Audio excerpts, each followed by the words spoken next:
Welcome back to Meet Bridget, a show that sheds light on the often untold teenage and young adult stories of successful women from all types of backgrounds and in all sorts of careers. This show is an extension of our confidence coaching service for young women. I'm Kashia, and I co-host this show alongside my best friend and Bridget founder, Asha Gabriel. We're currently in season 4, and over the last several years, we've had the opportunity to sit down with so many incredible women who are redefining success on their own terms and sharing how they've navigated through life along the way. Today, I am sitting down with Shelby Lee, formerly Shelby Coy, and Shelby is my honorary sister. I've known her for a long time now, but I'm really excited to dive in and learn more about you alongside our audience because I feel like you've just lived such a vibrant journey. So Shelby is a behavior support manager and a board certified behavior analyst with over a decade of experience supporting people with disabilities. She is passionate about building the capacity of those who support clients across multiple settings. She's focused her experience on teaching social communication, adaptive self-help skills, leisure skills, and academic skills while reducing challenging behaviors. She values using evidence-based practice in an applied way to improve the quality of a person's life.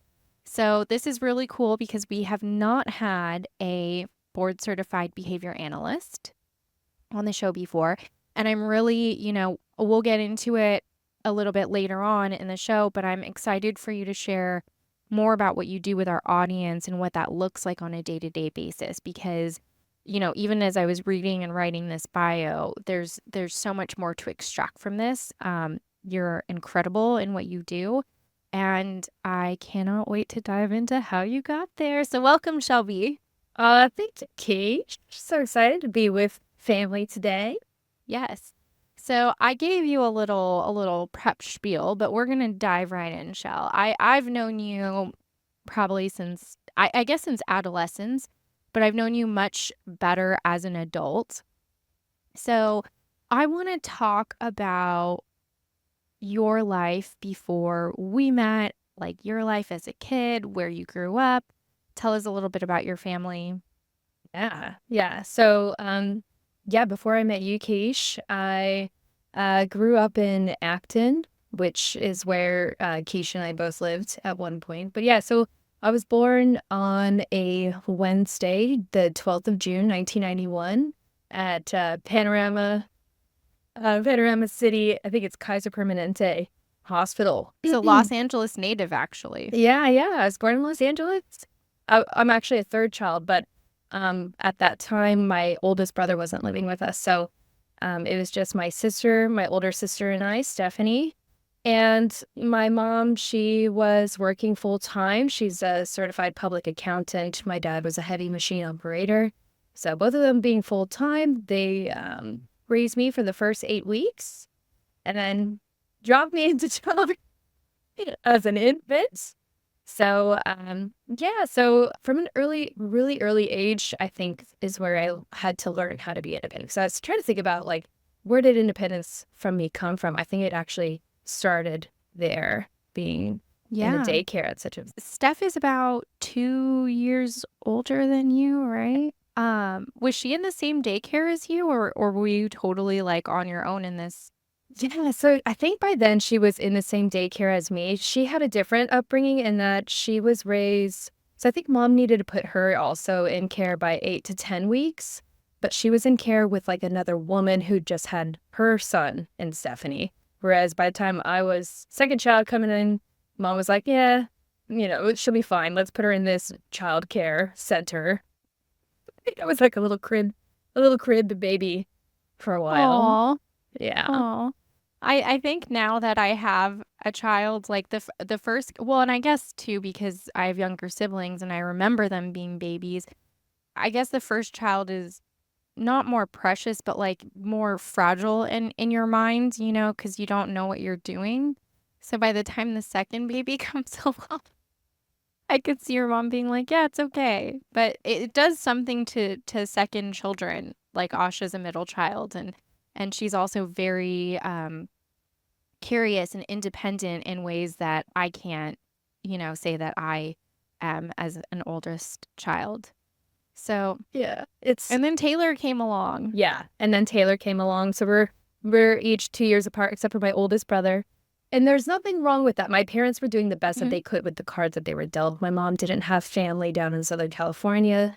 And so they really were just doing the best that they could. And this is the 90s. Nobody really knew too much about what kids needed at that age anyway. So yeah, Taylor was born 2 years after I was. And I grew up very close with my siblings. We didn't really have that many neighbors. So we lived down a dirt road in Acton. And so we learned how to be each other's friends, which is really nice. I was very, I would say, assertive with them. But when it came to going to preschool and starting kindergarten, I was incredibly socially anxious, which is funny because I don't know if you would have met me by then.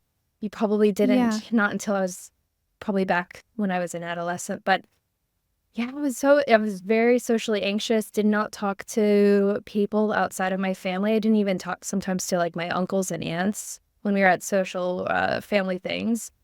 So I was very socially anxious, very nervous. Used to touch my eyebrows repetitively to like calm myself. It was so lame. But Aw.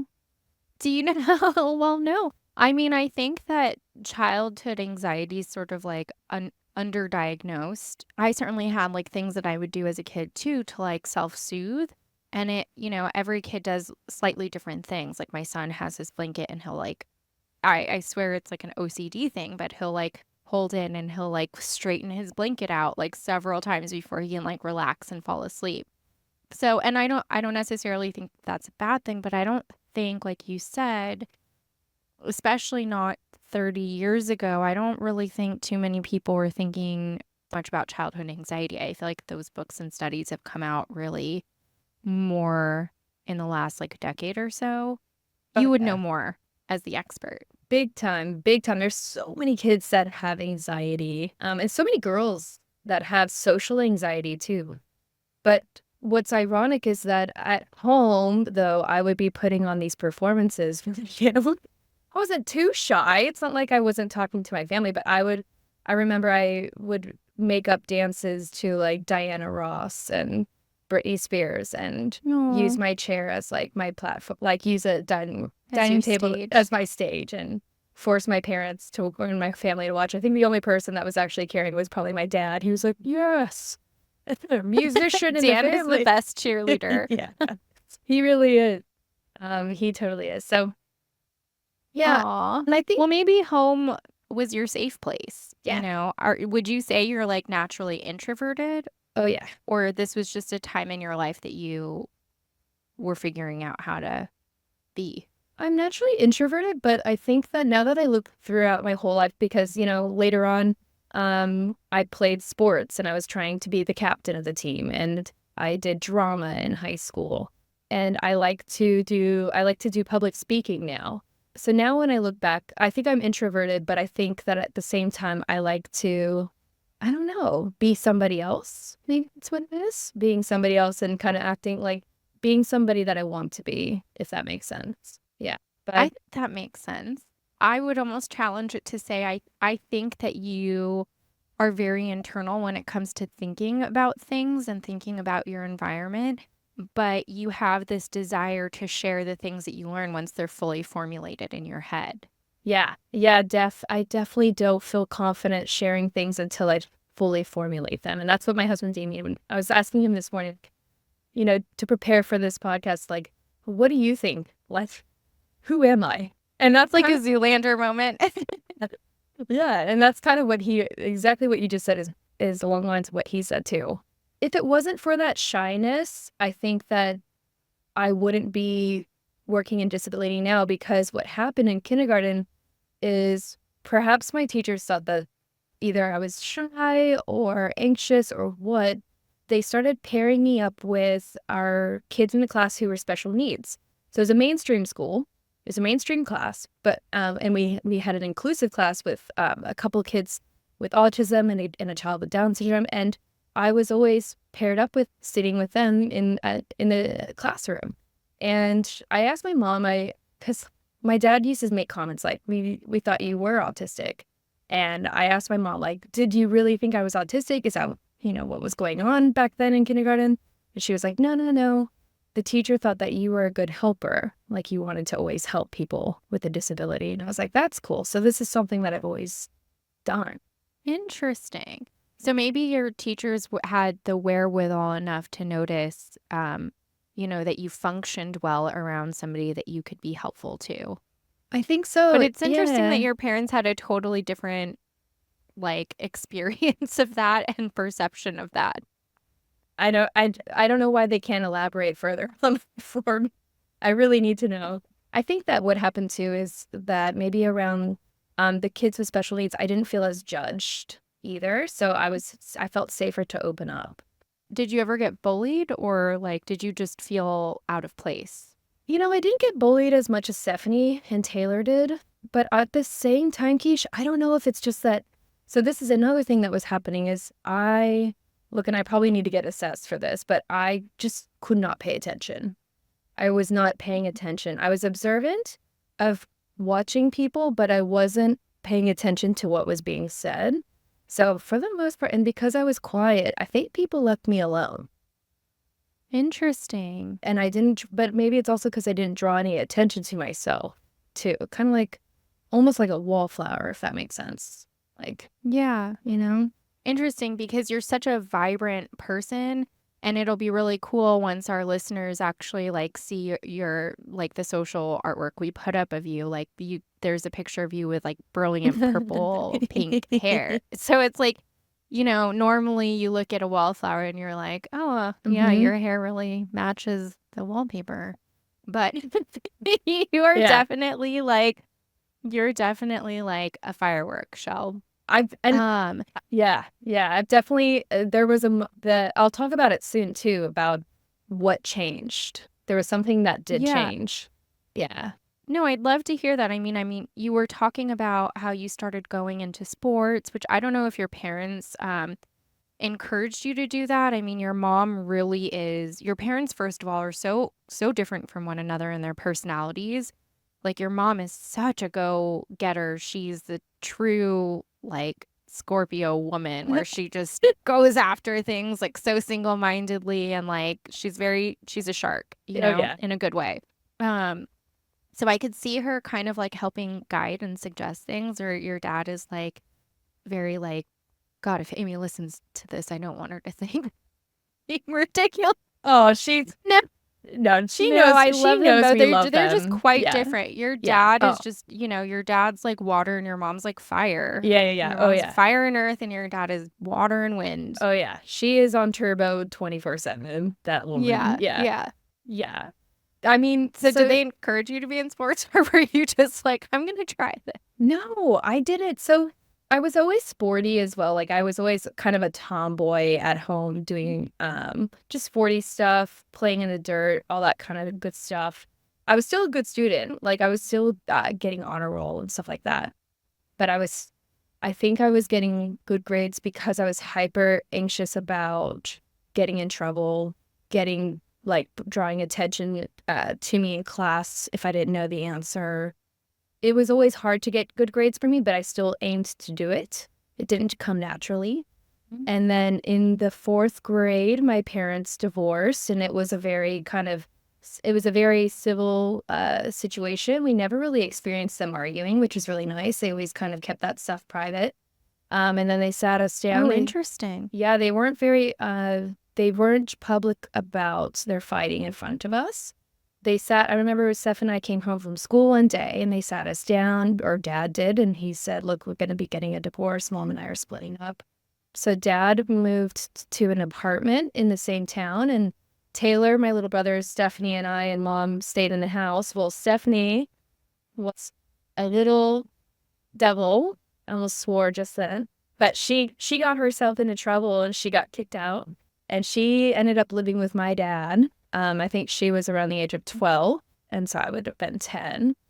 So yeah, it was just a little bit of rockiness around the family dynamics. Stephanie and Mom had a breakdown in their relationship, and they talk openly about this too, because they've really repaired their relationship since then. So what happened was my mom had then met someone, and this was in her home state of Oregon. And, she wanted to start a relationship again. She wanted to start a new life again because she had been hustling and hustling as a single mom down in Southern California. She missed her family. So she proposed that we move to Oregon, but Stephanie and Dad didn't want to, and we had to get some family counseling, which, looking back, it was probably a bit of it wasn't really very good counseling, because what happened was they said Shelby can decide for the family what's going to happen. That's a lot of pressure to put on a 12-year-old. Wait, Shelby can decide for For all the of whole you? family. For Taylor, mom and I. Yeah. Oh, yeah, that doesn't feel very good because I feel like your sister and your brother would have felt like they had some agency stripped away from them. Yeah. Well, Taylor was only like 10 at the time, and I think he was in his own world. And Stephanie wasn't going to go no matter what. Stephanie was going Yeah. to stay with Dad. And so, and which isn't very good, because that psychologist, I don't think, got to know me and got to know, like, that I was going to probably go along with the lines of what I thought was ever best for everyone, not what I wanted, or you know what I Yeah. mean? Yeah. They probably didn't realize that you already had this level of anxiety. Exactly. It was very short therapy. It wasn't going on for very long. So I decided, let's do it. I thought that my mom really needed it, and I wanted to make her happy. So we went from sunny Southern California to a small town in Oregon called Condon, and it had 700 people in it. And I went my there God. for the 7th grade so 7th, 8th, and 9th grade. Yeah, and I remember going from a not so big school in Acton to a tiny town, and I Yeah. think I had about like eight kids in my class. But because I was from Wow. California, I was like, I am the cool kid now. I am so cool coming from Southern California. I've got my tan. I've got my Adidas, or whatever shoes that I had. And that's when I came out of that, like, shell of anxiety, because I just felt less judged. I was like, I've got a cool background now. I'm the coolest person here, which is That's so interesting. Well, Shelby, you're very cool. I think Steph would also say that she looks up to you. We talk about it sometimes about like how you're just like this very like we really admire your sense of adventure and like just jumping at these different opportunities, and however different you might feel, you have created a life for yourself where you've traveled all over the world and just established something new and bright and brilliant, and you work really hard, and it's really incredible everything you've accomplished. Um it can be really scary thinking about being far away from family. I can actually, now being a mom, I feel for your mom, being so far away from family with 3 kids and not having anyone, here in Southern California with her, and then going through the divorce. I'm so curious, because your parents didn't fight in front of you guys and they were, kept that kind of insulated. Was it more shocking when they announced that they were getting divorced? Like, do you feel like you guys took it, like you were much more surprised and took it badly? Or do you feel like, I mean, I don't know. What are your thoughts on it? I really was surprised. I mean, I was in the 4th grade. I was 8, and I remember the next day going to school and crying to my teacher about it. I think I started crying to some woman on yard duty, actually. She knew who I was. Yeah, I was Oh, Shell. shocked. I really Yeah. thought that would be happening. But I mean, maybe that's because at that stage, that kind of marriage was all I knew. Yeah. So, but I mean, yeah, my poor mom, and and my dad too, with the situations that they both have been given in their life. Would I have done the same thing? I don't know. I can't imagine trying to raise 3 kids, 3 bratty kids in Just Acton. 3 kids. And when we moved to Oregon, at first it was a lot of fun. I think you mentioned earlier that I had this adventurous side. If I didn't move to Oregon, if I didn't kind of get thrown into that situation, maybe I wouldn't have been pursuing adventure later on in my life, because I think that was the pivotal moment in my life where I learned how to adapt and how to put myself in an uncomfortable situation. Because at first I thought nobody knew who I was, because that's how I was, that's the situation that I was in Acton. But everybody before I even moved to this small town knew who I was, just because word of mouth spreads fast in towns like that. So yeah, I got myself into trouble because I thought that I was anonymous when I would be like carving in the concrete, wet concrete, my name. And turns out there's only 2 Shelbys in this town, and definitely wasn't the so yeah, I got into a little bit of trouble, but that's how I found sports. So there's only 2 things to do in a town like that. You can either turn to things when you're bored, like drinking or underage drinking, things like that, drugs, and or you could play sports. And so that's how I got into it. And the friends that I was hanging out with at the time, they were playing sports. So it was very socially mediated for me. And turned out I also really enjoyed it because I was already sporty. So yeah, I started off with basketball and volleyball and track. And out of all 3, I think volleyball was my thing. I did a little bit of extra volleyball club on the weekends just to try to get better. But over time, with the 3 years, well, actually within 2 years, so by the time I was in the starting 9th grade, I was wanting to move back to California because, I was writing letters back and forth to my sister. We didn't have social media, of course, back then. I know, no, like the cell phone situation was so different. Yeah. So we were writing letters to each other. And, I would have My heart. I know. And so we would write letters to each other. And, before I left, we weren't very close. She was always picking on me. You asked me if I was bullied. Actually, yeah. Stephanie. Raise your hand if you've been bullied by By Stephanie. I'm just kidding. I'm kidding. Oh, quiche. That's actually I'm so kidding. believable. I'm so kidding. No, Steph, we didn't get close. For our listeners, Stephanie is my best friend, and she's now family. She's married to my cousin. And alongside Asha, she's one of my dearest friends. And I've known her the longest. And it's funny because Stephanie and I weren't as close until after high school.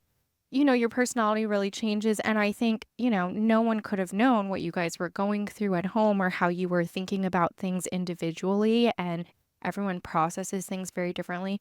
Stephanie was never mean. She was just, going through her own version of, how to cope with what you guys were going through at home. And I didn't realize actually that you guys were separated for 3 years, which has to be incredibly hard to go from being with your 2 siblings and parents who are married to all of a sudden, both your siblings are living in a different state, or your sister's living in a different state, and and you're still going through this change of your parents being divorced and your living situation being completely different.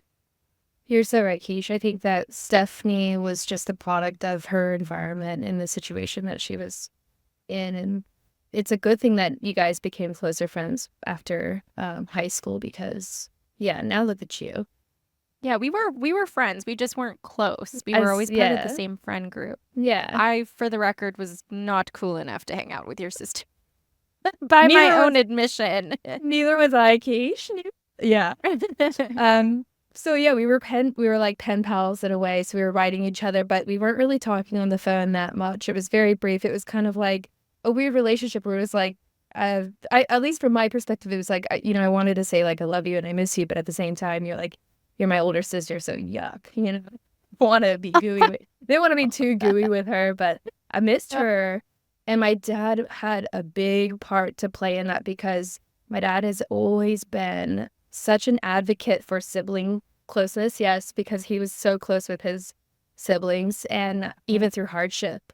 And so he would always say things to me about like, you never know when you're going to see your sister again. You guys have to stay together. You have to stay together. This is your sister, blah, blah, blah. So, and he was right. And because I missed her, I was talking to my dad on the phone quite regularly, but I would only see them like once, twice a year, maybe. It was very short, and those flights really sucked. Flying as a kid. Yeah. with the little passes that say you're a minor and you gotta say, do the teary bye and then go sit on a plane by yourself with your little brother crying. And Oh. anyway, yeah, so that's when I noticed, I started sleeping in my bed all the time. I wasn't wanting to hang out with my friends like I used to. I was still playing sports, but and I was fighting with my mom so bad, um, and not eating very well. And then I remember one of my friends at that time said, "I think you're depressed." And I was like, "I don't know what that means." I was only 13. I have Yeah. no idea what that means, but I think my mom started to catch on to it too because she would come down into my room. My room was in the basement of our house, and she would come down into this basement that was like covered in spiders and cobwebs, and she'd be like dusting off these cobwebs and be like, "Are you okay, honey?" Oh my God, Amy's gonna kill you, Shelby. She's gonna be like, I did not have you in like this cavern. But yeah, okay, I get it. Everything is making sense now.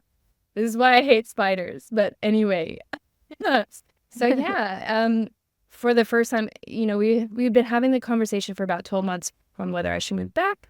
And she was like, "Okay, I hear you. I see you. We could do this." But it was nice Yeah. though. I learned so much when I was in that small town. I learned how to come out of my shell.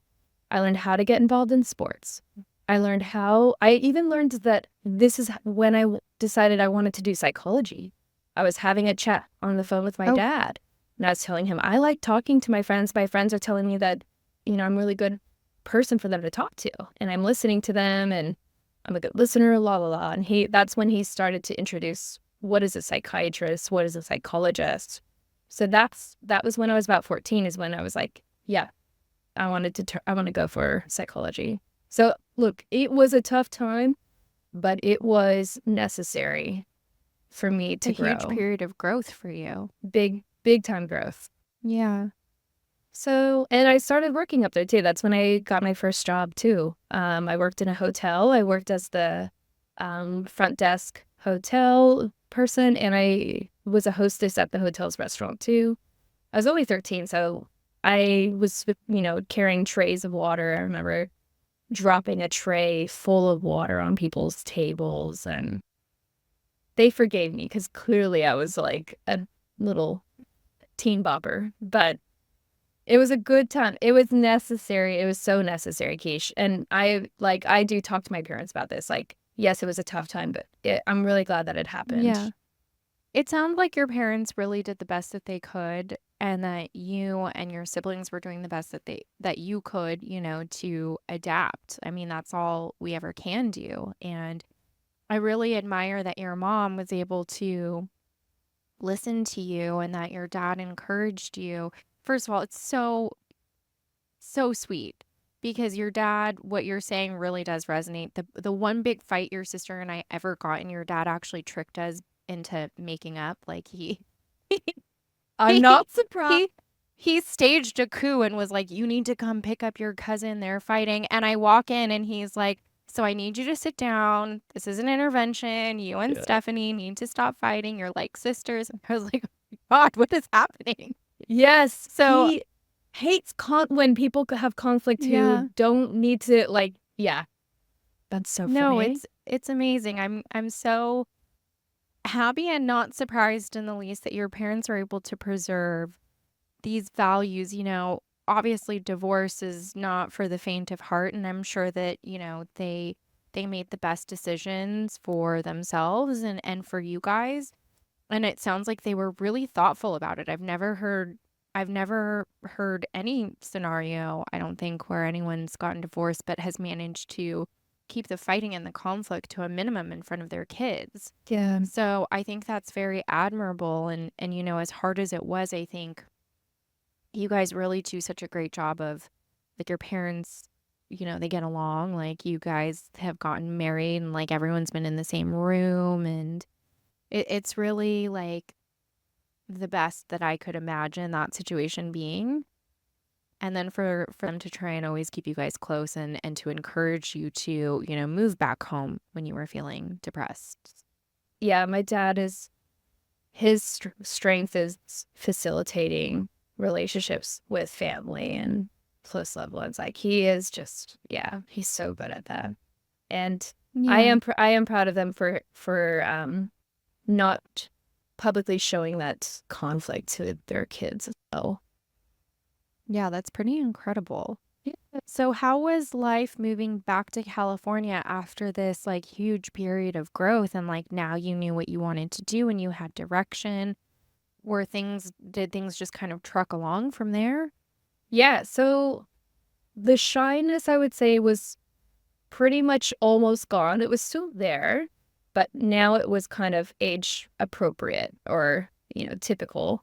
So I was confident when I came back down. I even was, and you might have been going to Vasquez High School at that time too, and I would come back and I would visit school with Stephanie. I don't know why they did. They definitely wouldn't be doing this nowadays, but they were like, yeah, you're her sister. You could come in. And so I would come and visit. There's some questionable things that happened at school. Yeah. And so I came back down, which was like a nice little slow transition because I wasn't enrolled yet, but I was starting to reestablish friendships that I had before I had moved and get to know people and start to, I guess, show my face a little bit. So I moved back for the 10th grade. My little brother Taylor stayed in Oregon with my mom. They decided to stay. So it was just Dad and Stephanie and I in Santa Clarita. We lived in a little apartment together. I got a job at Juice It Up, which is like a smoothie making place, kind of like Jamba Juice. And I started going to school and I continued playing sports. Yeah, just playing sports, goofing around, making videos with my friends. Yeah, and then around 16 years old. And by the way, the depression had worn off by then. It was Yeah. definitely situational. And by 16, my dad sat Stephanie and I down. He's such a little devil. So he sat us down and he's like, girls, I need to tell you something. And this is going to sound a little bit grim, but he's still kicking, so it's fine. But he was like, girls, I got to tell you something. He goes, I'm dying. And we both started crying. I don't know if he does this. And he's like, well, I've got Did he this. really think he was dying? I don't know. He ended up playing pranks on us later on, like in Costco. He would pretend to fall to the floor and like, and Oh my God. I know. That can't be good for your nervous system. No. So he sat us down and he actually did tell us that. So he's been diagnosed with COPD, which is oh shoot, what does it stand for? Keish, chronic obstructive pulmonary disease. You got this. Yeah. So he was diagnosed with COPD in his 40s. So he sat us down to kind of tell us this is what the trajectory is going to look like. And it's what his father passed away from as well. So that, I think, scared Stephanie and I quite quickly. And even I think he felt bad, and that's probably why he started to add humor to it by pretending to collapse. And yeah, and he's still kicking. He's still kicking, so I should say that. But it definitely was a pivotal thing that happened in high school, I think, for us. Realizing. Well, I think too, it gives mortality to it gives context to, the experience of living, where I think early on you and your sister and brother had to sit with the emotion of being like, okay, my dad's life is finite. Like he's actually like telling me something. We know what happened with our grandfather. As not funny as it is like, I do have to laugh at your dad just trying to add the humor in, because he does try. I like that he's always tried to protect you guys, but in a transparent way, if that makes sense. Yeah. He has his own interesting coping mechanisms, which I guess is why he probably has COPD, is because he used cigarettes to cope with hardships. But so high school was interesting because while I was studying, while I was doing sports, while I was working, I was also starting to see my dad's health deteriorate. There were a few times where we needed to call an ambulance for him because he just wasn't breathing. And this was at the early stage of his disease. So not too early, but early enough where he couldn't quite figure out what was going to exacerbate his breathing, or what was going to, how far he could take it, or how many physical activities he could do in a day. So he was quite new to figuring this out, which meant that he was starting to get hospitalized more and more.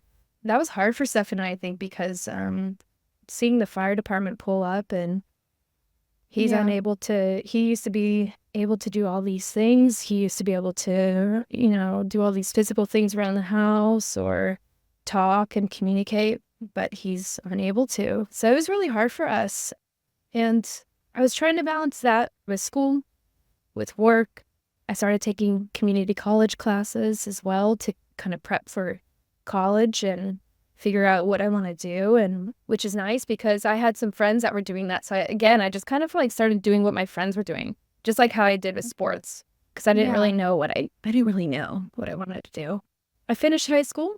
There wasn't a school counselor there, so I didn't know about how to apply to four-year universities. So I just stayed at the community college and I became an instructor's assistant for a behavior and learning class. I was starting to do psychology classes. So I got into behavior and learning, and an instructor said that she needed an assistant. So I put my hand up. Rebecca is her name. And she was so helpful. And it was fun. It was kind of like being a teacher's aide. I started to grade papers, design worksheets, stuff like that, which I loved. And got my associate's degree and applied for some four-year universities. I applied to UC Santa Barbara first and foremost. That was like my dream school. I applied to UC Davis, and I think even Riverside, some Cal States as well. And it was funny. I actually had a dream. I was lying on my couch and I fell asleep, and I had a dream that I got an acceptance email from UC Santa Barbara, and that was my dream school. And this is no joke, Kishia. I woke up from this dream. I, of course, checked my phone because I was like, could it be true? And then and I checked my phone, and then I had the acceptance email in my inbox. I'm not That's lying. actually pretty wild. Yeah. So I got into UCSB, which is cool. So I transferred to Santa Barbara, which is where my friend Elaine was going, which was cool. We got to reestablish our friendship as well over there, and continued my degree of psychology. I got into another research assistant program as well, with looking at discrimination of Middle Eastern students too, which was nice because I had no idea what kind of discrimination people would experience, being a Caucasian girl. But it was nice to try to just open up, to try to find new things. It's such a different environment too, because I mean, you went from one small town to another for most of your life. And then Santa Barbara, I mean, it's this big university town. Yeah, big university town, smart people, very, very smart. I thought I was smart until I got to Santa Barbara, and I was like, whoa, really need to study here. So yeah, that was cool. Then that was cool. I loved taking psychology classes there. I was taking, social psychology. I was taking classes on memory, cognition. But the thing that really stuck with me was behavior, like seeing observable things rather than trying to hypothesize what's going on up here, Yeah. Yeah. How does it actually manifest itself? Yeah. I kept myself busy. I volunteered at an aged care facility too. I was just trying to dip my feet in different areas. Aged care, research, all kinds of stuff. I worked as a nanny too for a movie producer, like working with children. Try to just figure out what I want to do. What was the point? Because I know you did some traveling, and then, you got into some relationships, and you eventually did move out of the country. You still live in a different country. You live in Australia I don't think I mentioned that yet. At what point did you, one, start traveling, and two, decide, okay, this is what I'm going to do, and this is how I'm going to get there, and I'm going to do it in a different country? Yeah. Look, it wasn't even planned. It's not like I was at 20 years old, hey, I want to be in Australia. I want to live there. I did not plan this at all. It just kind of was a sequence of events that happened. So what happened was I was watching a movie with my buddy Eric, and I can't remember what the movie was, but it was about something that was taking place in Europe. And he, after the show, was like, we should go to Europe. And me always, again, doing what my friends do, because I just didn't know what I wanted ever in my life until probably yesterday. He was like, we should go to Europe. So we planned a Europe trip on a Contiki bus, which is like they set out the destination and the days for you. You just basically have to pay for your food and your plane ticket, and everything else is planned from there. On that trip is where I met someone. I met in Australia. There's like so many Australians on that bus. And I was like, get on you, mate. Go in. And I was like, oh my, Australian. Cool.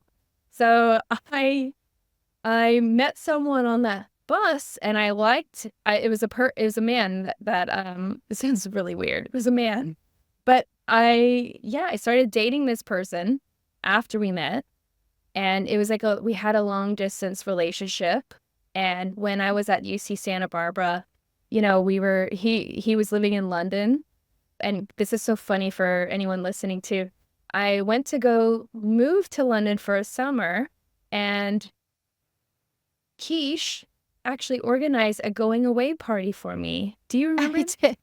You Yes, I organized a do. going. You even made like this big Union Jack flag table cover thing, which I kept. It was like made out of like tissue paper, but I still kept it, and I put it on the ceiling of my room for like 10 years. Yeah. So, Yeah. so you We had a organized lot that. of fun plan. Well, I helped with a lot of the deck. I can't take all of the credit because your sister and Sam helped a lot. Just kidding. Yeah, they did. It was a surprise, But too. I do remember that. It was a surprise, Yeah. and we got you good. You We got you did good. get me good. But you Yeah. also surprised your Mhm. boyfriend at the time too, right? Like he didn't know. Did he not know you were moving out there, or? No, that trip he did know, but there was another time when like right after he moved out there, I went to go visit him for like a week, and that was a surprise. Yeah, we're just like the queens of surprises, aren't we? I won't ever forget it because you were talking about how you were gonna hide under the bed and then just grab his ankle when he sat down. Incredible. Yeah. Oh, so you ended up in London, and then so did you guys just you moved to London? I moved to You London were for in a this summer. relationship. I know, and Wow. I was only in my I think I was only 20 at that time. Yeah, I was Yeah. only 20, and not knowing any better, I almost even dropped out of college to stay Oh, there. Yeah, I almost was gonna drop out of college and just drop everything and work illegally at a bar in London for what stopped you, Shell? luckily for me, he stopped me and he said, "Don't do that." And look, at the time, like he probably also, we were both young, and I think that he probably wasn't ready to commit to anything, and that would have meant committing. So I'm really glad that that didn't happen. But it was Yeah. cool. It was cool because I did get to go to Europe a lot, because like Yeah. I would go meet him, and then I would go somewhere else, like Denmark or Spain or wherever, just Sweden or Ireland. I would go all over the place, which was cool because London is a good hub to travel Europe from. So yeah, I did that for a bit. It was a long distance relationship I did, and because of that too, I did a study abroad, like an exchange program at University of Sydney in Australia, because that's where he was from. And I loved Sydney so much. They were as cool as the people on that bus. And I decided after I graduated from UC Santa Barbara that I was going to apply for a work and holiday visa to come back to Australia. And I told my family it was just going to be 12 months, but I kind of had a feeling that it was going to be longer. Here I am admitting it. Sorry, Steph and Mom and Dad. But I decided to sell my car in Santa Clarita, sold everything, put my stuff in boxes, had a teary goodbye, and came here, realized that there was no jobs for me.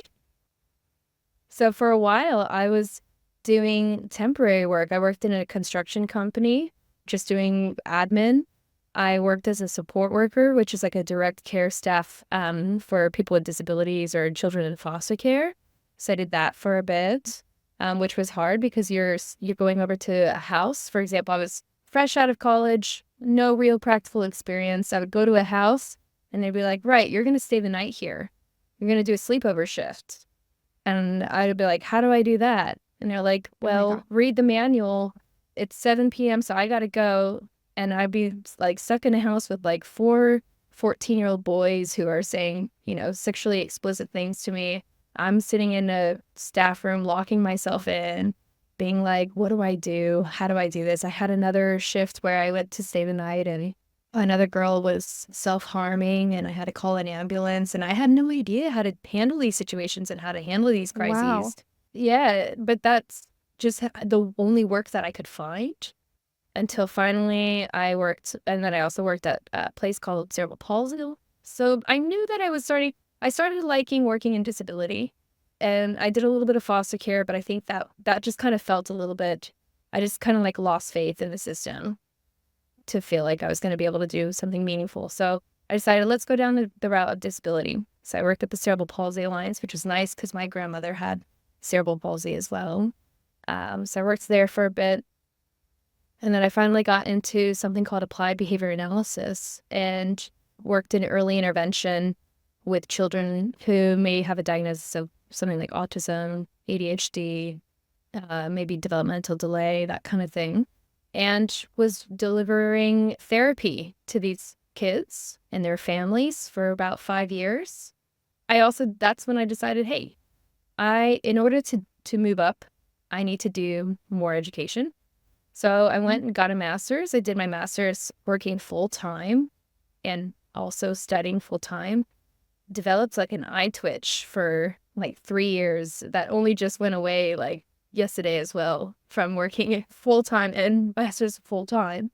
But you just have to do it. And when you're young, you could do so much. Yeah.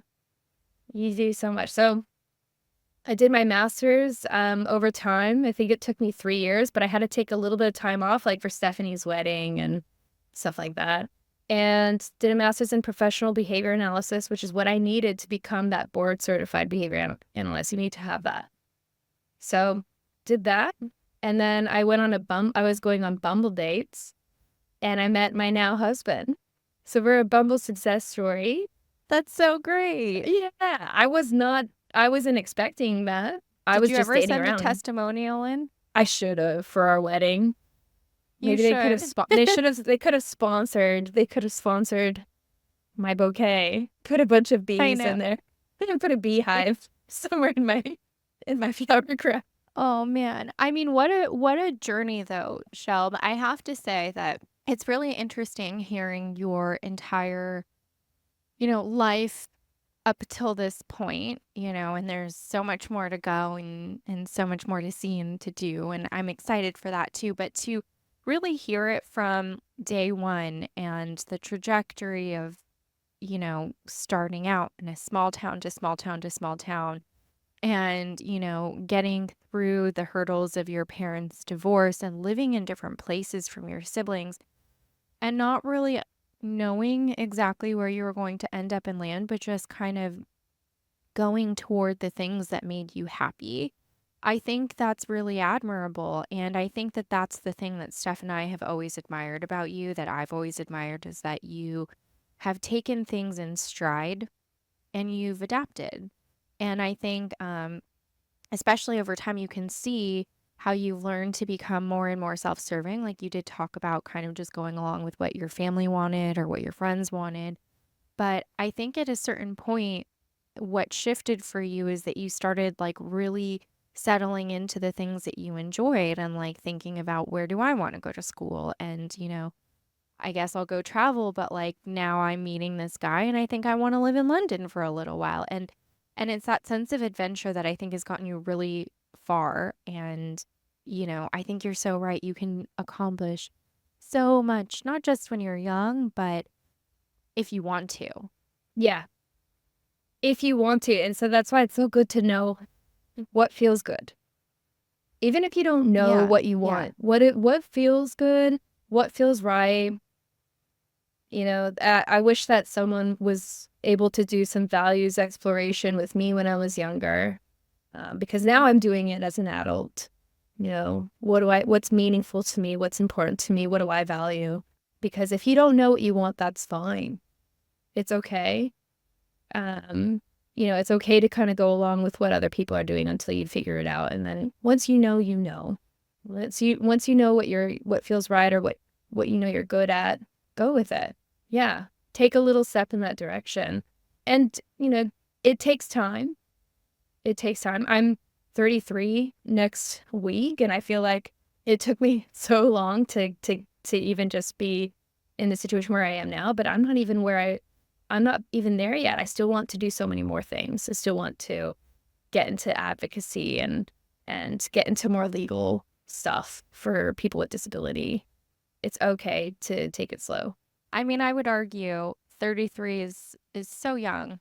I don't really think you're taking it slow. I think you're kind of taking it fast and maybe not so wild, but Yeah. you've certainly done it at your own pace. And I think there's so much pressure, especially in your adolescence and in your early 20s, going out into the world. If you don't have a strong sense of what you want to do, I think there's this societal pressure and this general feeling that, like, if you don't know what you're going to do, you're not necessarily going to be successful. And I don't know at what point that gets instilled in us. I definitely felt that way. And I know now with social media, kids even younger and younger, 12, 13, 14, they're like making their Instagram pages and their TikToks and like having to flesh out like this fully, realized version of themselves in their quote unquote brand. And so I think like the big takeaway here is you don't have to do that. Like you can go with the flow and experience life and like have some really cool, scary things happen and throw yourself into these things until you understand what makes you happy and what you're yearning for and what you could like really see yourself doing. And it's different for everybody. And, I just think it's really cool. You took it at your own pace. Yeah. If all these things didn't happen to me, like, I truly feel like if I wasn't put in daycare at 8 weeks old, or if I wasn't, sitting at a particular table in kindergarten, or if I wasn't moved to another state and separated from my sibling, I don't think I would have grown. I think that those hard things, and they're not even that hard, there's much harder things out there, but without that, I wouldn't have grown to this. I wouldn't have gravitated towards these things, and I wouldn't have gone on the adventures that I went on. But man, I'm so glad I did do those adventures because now it shows. Yeah. Yeah. I think it's very clear how you've been able to take your experiences and the way that you've understood the world around you and how you've perceived the world around you and your experiences. And you really infuse that into your work and you've used that to guide you to what you do now, helping other people. And I do think it's really cool that there's like this common thread between how you were situated in kindergarten and first grade and everything to, now the work that you do with kids with disabilities and working with behavioral development and everything. I think it's just incredible. Yeah. I mean, I only realized that like a couple of years ago that probably influenced a lot of what I'm doing now. Yeah, but you have such good energy that you bring to the table. So I mean it's important work and I'm sure you make a huge impact for these kids that you work with. Yeah. Well, like now what I'm really trying to focus on is I think just bringing more acceptance from society around how do we adapt the environment to be more suitable for people with a disability. And yeah, it's hard work. It's hard work trying to change society and trying to open up their acceptance. But yeah, it's so important to me. And especially coming Oh, from a family with backgrounds of disabilities, it's so important to me. well, I would love to stay and talk with you for forever, especially since, living in different countries limits the amount of time we get to spend together. But because I can't do that and you're on Australia time and you're about to go into your workday, I wanted to kind of close out our interview with something fun and then something a little bit more heartwarming. So, at the end of every interview, we shake things off and do a little fast five where I ask 5 questions and you just tell me what comes to mind. Cool. Yeah. Okay. Scariest thing about moving to a new country? Ooh, setting up all the things that you need to set up, like bank account, health insurance, tax file number, all that stuff. Oh, God. Like all I didn't the even think about admin that. stuff. Yeah. Okay, coolest thing about moving to a new country. Exploring the nature there. We have like one of the Oh, oldest rainforests in the world in Australia. It looks like Jurassic Park here, I swear. I need to come visit. It's still on my bucket list. Yeah, Okay, please do. number 3. What is your daily non-negotiable? Probably spending time with Damien and our dog Chowda Oh. at night. Number 4. Oh. What? Number 4. Favorite or guilty pleasure. What's I don't know if that's like a good follow-up to that. Spending time with no, I'm just guilty pleasure. Coffee? That's not a guilty pleasure, is it? I don't know. If you drink more than 1 cup a day, it kind Yeah. of is. Yeah. Which I do. I'm on my 3rd cup. I'm like the little boy in the Iron Giant right now. And number 5, what's next on your bucket list? Well, I was just talking to Damien about how I don't want to study law. I don't want to go to law school. I don't want to spend more time studying, but I want to take courses in advocacy and how to verbally articulate myself so that I could advocate for someone. Yeah, I think you'd be great at that. Yeah. Yes. It's I'll not very advocate for exciting. me. Yeah. I think it is. I mean, in healthcare and what I do, there's a fair amount of advocacy, and I feel like it's necessary, especially when you live in a society with so many systems that are created so that most people can't understand those systems. Yeah. But No. that's a topic for another day. Yeah. Oh, yeah. Okay. Our final question. This is where we get a little heartwarming, a little more serious. Ask this of every guest on the show. What's one quality that you had as a young girl or a teen that you didn't necessarily take pride in then, but you look back at now and you're really happy that it's a part of who you are?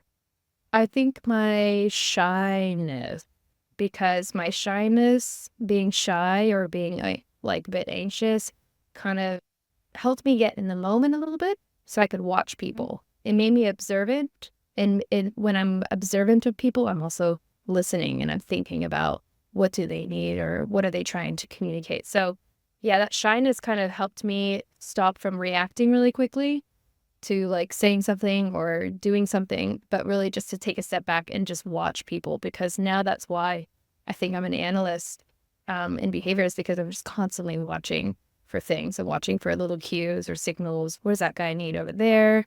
What kind of things are triggering him in the environment? Whereas if I was like, talk, it would have been much harder. Yeah, that's such a great point. And I can definitely see that in your personality just around family and friends, and I'm sure that makes you incredible at what you do. Well, I'm Yeah. so glad that we got to sit and have a chat, have a little chinwag. Or is that like an English thing? I think maybe that's an English thing. I'm going to write that down. Really? I watch a lot of Love Island. I don't know. But you're you're just so much more linguistically skilled, Kashia. I'm going to write that down. Chinwag.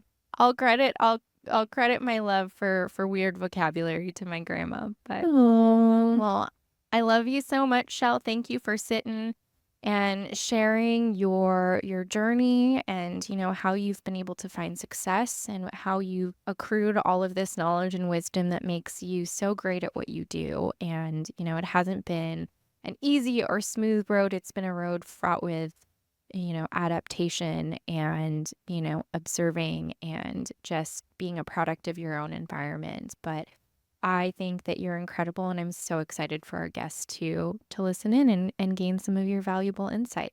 Thank you, Keish. I love you too. And thank you and you and Asha for empowering young girls and women and supporting them to grow. I know for a fact that if Bridget was around when I was a kid, I would have definitely benefited from that. So thank you so much for having me. Thank you.